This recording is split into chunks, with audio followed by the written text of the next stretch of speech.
Sir P കിറ്റുമായി ബന്ധപ്പെട്ടിട്ടുള്ള കാര്യം പറഞ്ഞു സർ.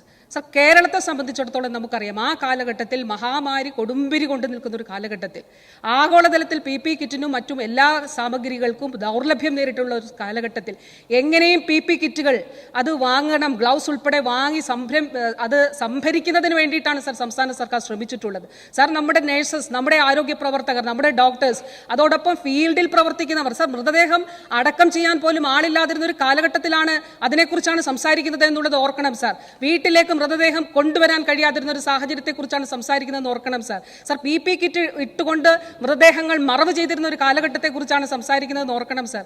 സർ ആ കാലഘട്ടത്തിൽ മനുഷ്യ ജീവൻ സംരക്ഷിക്കുന്നതിന് വേണ്ടി സാധ്യമായതെല്ലാം സർക്കാർ ചെയ്തിട്ടുണ്ട്. അത് പലതവണ ഈ സഭയിലും നമ്മൾ വിശദീകരിച്ചിട്ടുള്ളതാണ്. ഈ സഭയിലും സാർ 2023 അത് വിശദീകരിച്ചിട്ടുള്ളതാണ്. അപ്പോൾ കൃത്യമായിട്ടുള്ള നമ്മുടെ ഒരു പുഴയിലൂടെയും മൃതദേഹം ഒഴുകി നടന്നിട്ടില്ല സാർ. ഇവിടെ ഒരു ഓക്സിജൻ കിട്ടാതെ ഒരാളും മരിച്ചിട്ടില്ല സാർ.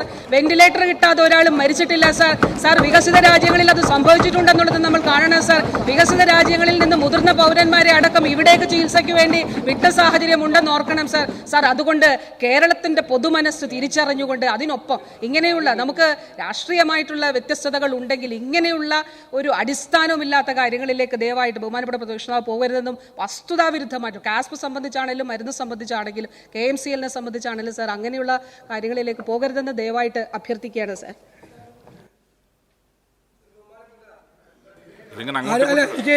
എന്നെ പേര് പരാമർശിച്ചുകൊണ്ട് പറഞ്ഞാൽ എനിക്ക് എക്സ്പ്ലെയിൻ ചെയ്യാം. ബഹുമാനപ്പെട്ട ആരോഗ്യമന്ത്രി, ഞാൻ അടിസ്ഥാനരഹിതമായ ആരോപണമാണ് കേരള സ്റ്റേറ്റ് മെഡിക്കൽ സർവീസസ് കോർപ്പറേഷനെ കുറിച്ച് പറഞ്ഞതെന്ന് പറഞ്ഞു. സാർ കോൺസ്റ്റിറ്റ്യൂഷണൽ ബോഡിയാണ് C&AG. അവരുടെ റിപ്പോർട്ടിൽ ഇവിടെ ടേബിളിൽ വച്ചിരിക്കുന്ന റിപ്പോർട്ടിൽ പറഞ്ഞിരിക്കുന്ന കാര്യമാണ് പറഞ്ഞത്. ഒന്ന്. രണ്ട് ഞാനിവിടെ നിങ്ങളുടെ മെഡിക്കൽ സർവീസസ് കോർപ്പറേഷനിൽ നിന്ന് നിങ്ങളുടെ ലെറ്ററാണ്, കോർപ്പറേഷൻ്റെ ലെറ്ററാണ് ഞാനിവിടെ ഹാജരാക്കിയത് സഭയിൽ. ഞാൻ ബഹുമാനപ്പെട്ട സ്പീക്കർ തരുവാണെങ്കിൽ ടേബിളിൽ വയ്ക്കാം.